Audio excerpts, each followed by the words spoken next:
Welcome to Sabs podcast. I'm your host, sabrinasalvati. My special guest tonight is Kenny Ballantyne. He is a healthcare activist for Medicare for All, and he is a filmmaker. Welcome, Kenny. Thank you so much for coming on. Thank you for having me. I'm so excited to be here. So, Kenny, you have been working on a documentary called Healing Us. This is about the need for Medicare for All. Why did you decide to do this documentary? Because I know this has been a lot of work for you.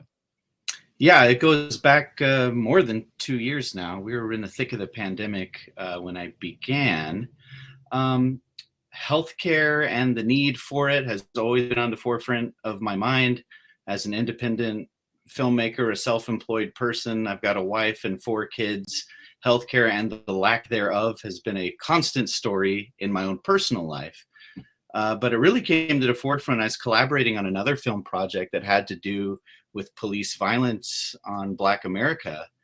And in conversations and interviews I was shooting, this topic kept coming up over and over again as people were talking about in a police-free America of what that might look like in the future. What are the things that we need, that are missing, that need to step up and fill all the voids in society?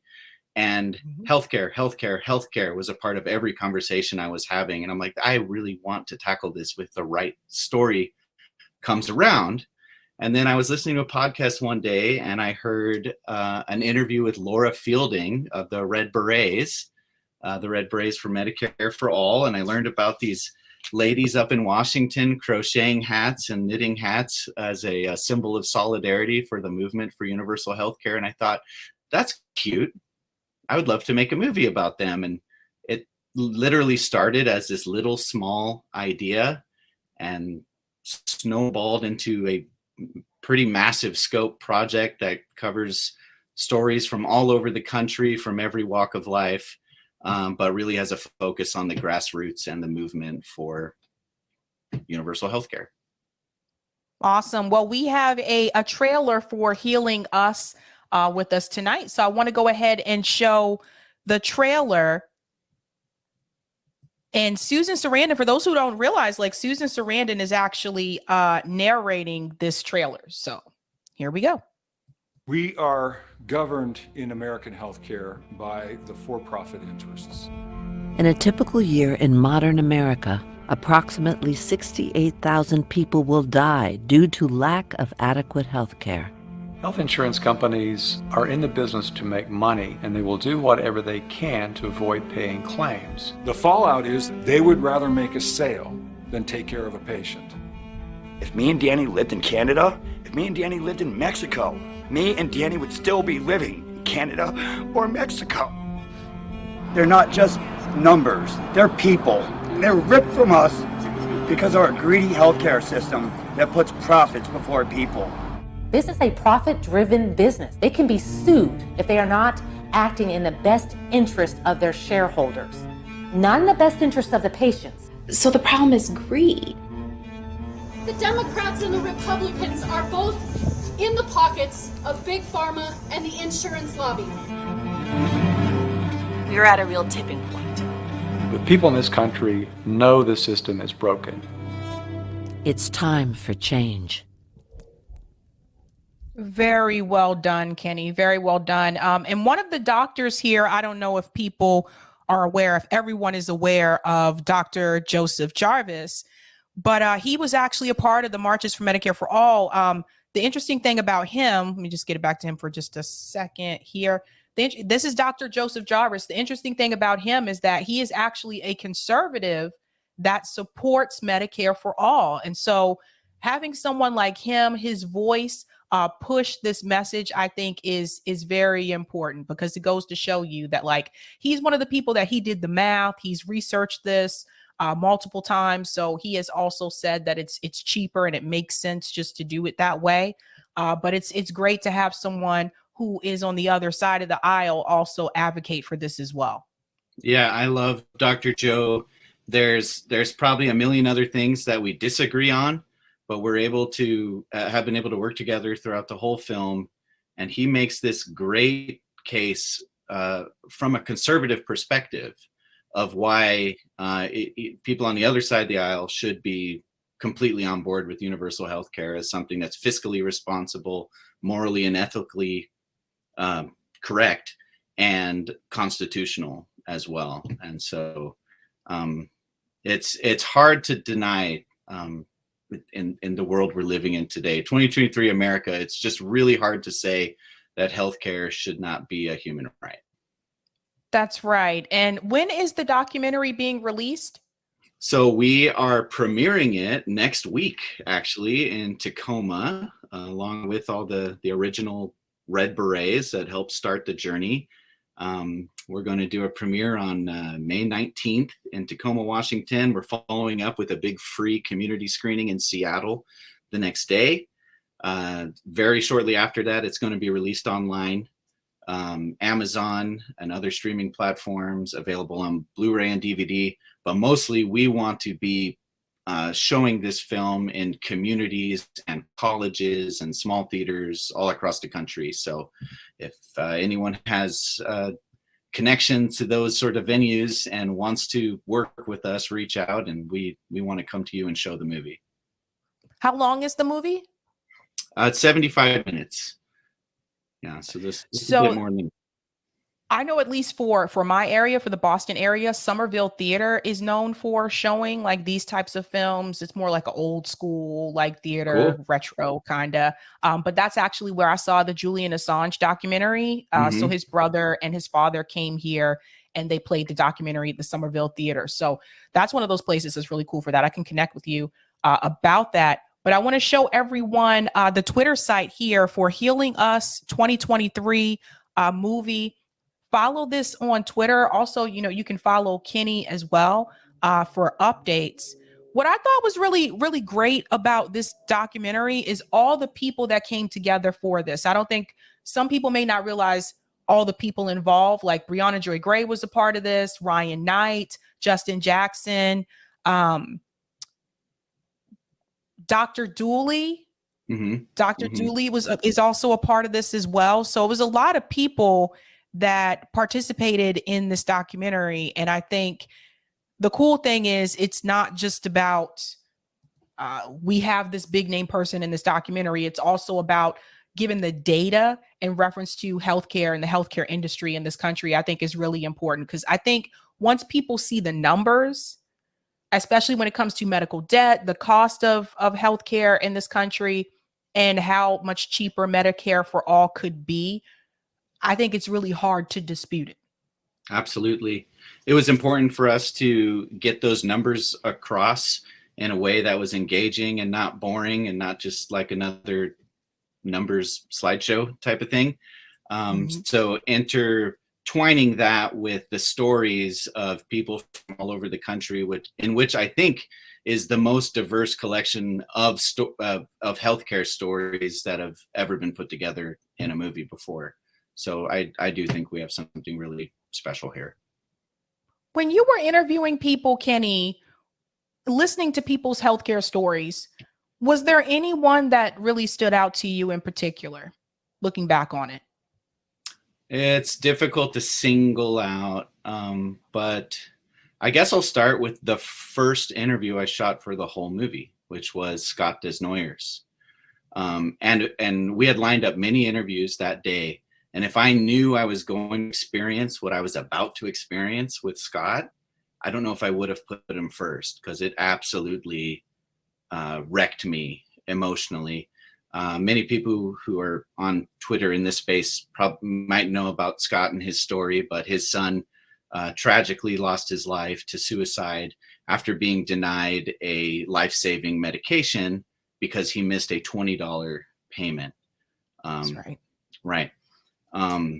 It was a very hard story to record and very hard to retell. It's hard to rewatch every time I show the film, but coming out of every screening we've done, that's one of the stories that clearly sits with everyone.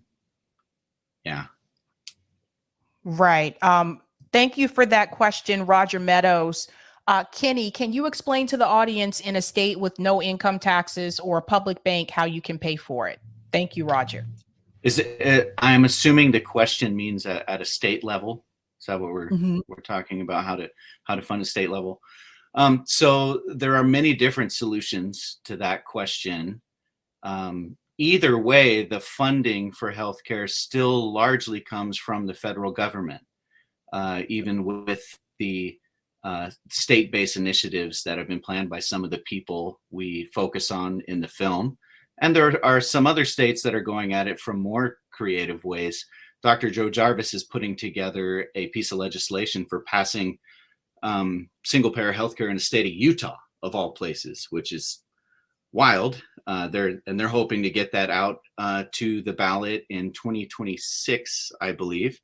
Wow. But they're actually using a public endowment, a statewide endowment that already exists for healthcare, and redirecting those funds to a state-based system. So there's lots of different ways it can happen.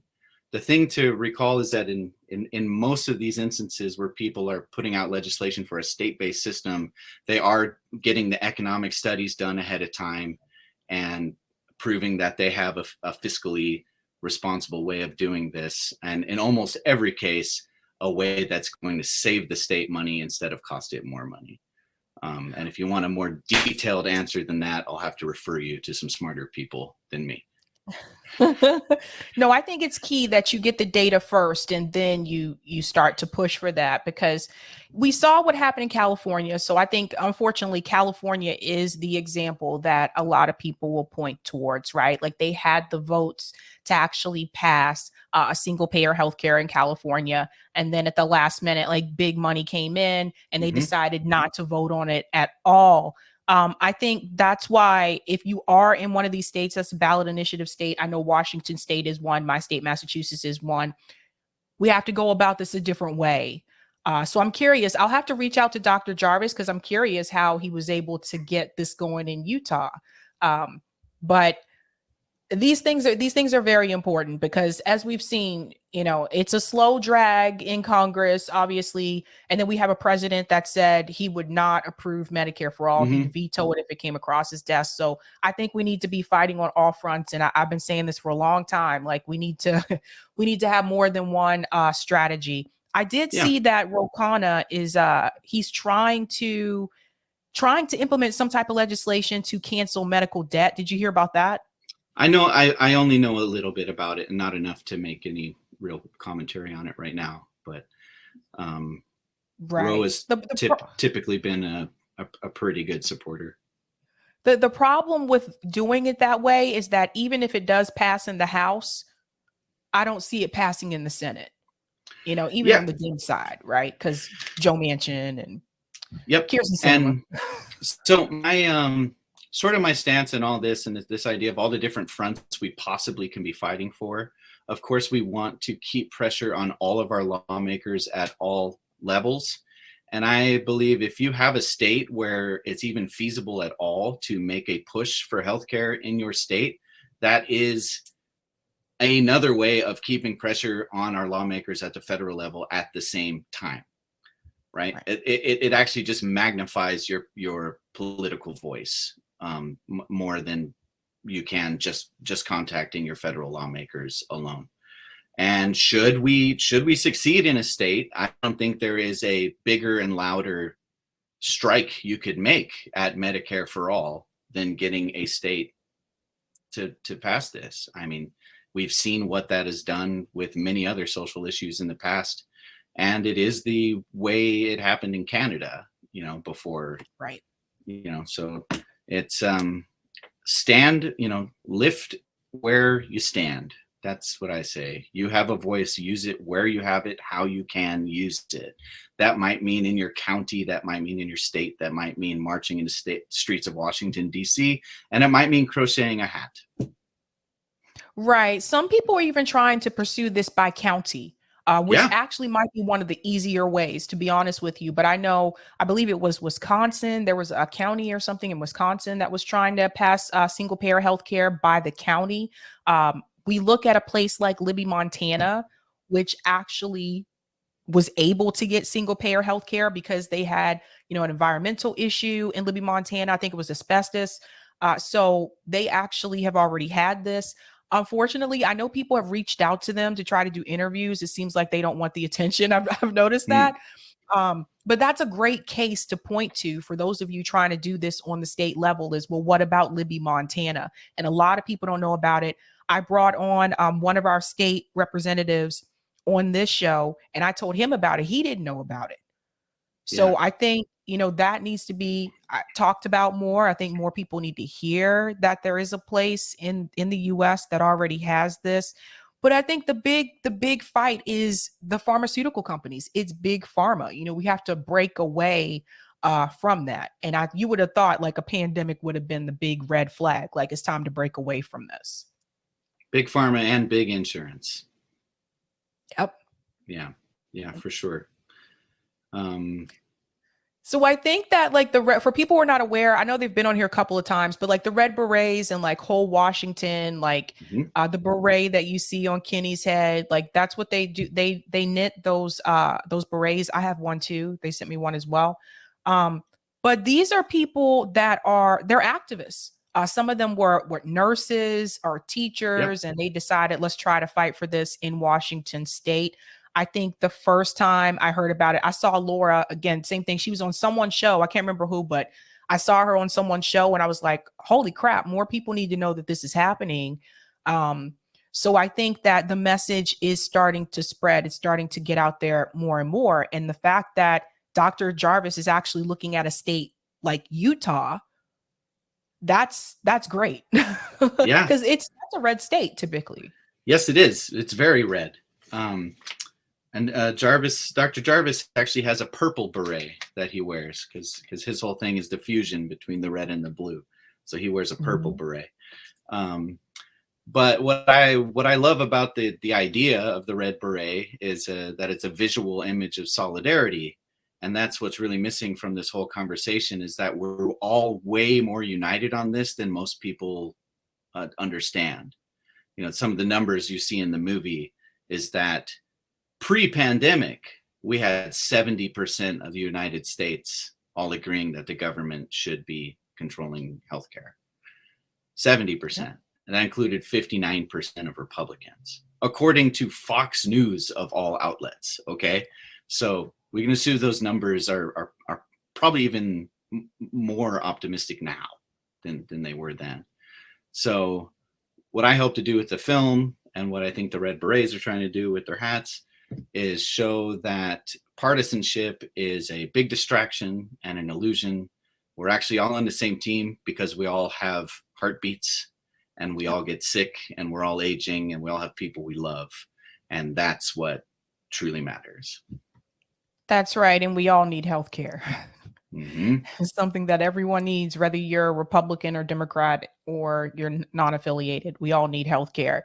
Well, Kenny, thank you so much for coming on. Again, where can people find you? And just one more time for people that just joined, when will the movie be released? Yep. Movie is premiering in Tacoma on May 19th, and you can look for it to be available online and all over the country in small venues shortly after that. And the best place to stay up to date is healingus.network.com, which is a website where we're trying to fill up with all kinds of resources for people who want to get involved in the movement, but also follow the movie and find out where they can see it and get copies of it for themselves. Awesome, Kenny. Thank you so much. Well, keep me updated, especially, when you guys are deciding to move nationally with documentary, keep me updated and I can let you know about Somerville Theater, et cetera. Yeah, I'm going to follow up with you with that right away for sure. Cool. Awesome. Thanks again for having me. Yep. Bye-bye. Bye. All right, guys, Healing Us. So don't forget about that documentary. That'll be released next week. I'm super excited about that. He has been working on that for a long time, and I've been waiting for that film to come out. So super pumped. Again, that's healingusnetwork.com. You can go there and check that out. Go to a couple of comments here. Joe says, in the United States, medical debt could lead to bankruptcy and the loss of all your possessions in order to get Medicare. It is also responsible for homelessness. Yes. Thank you so much for saying that, Joe. Danny, well said. Working with someone you disagree with, setting a great example. And shout out to Red Berets, Medicare for All. Thank you, Sabby, for this interview coverage. We are so appreciative. Thank you. Of course, anytime.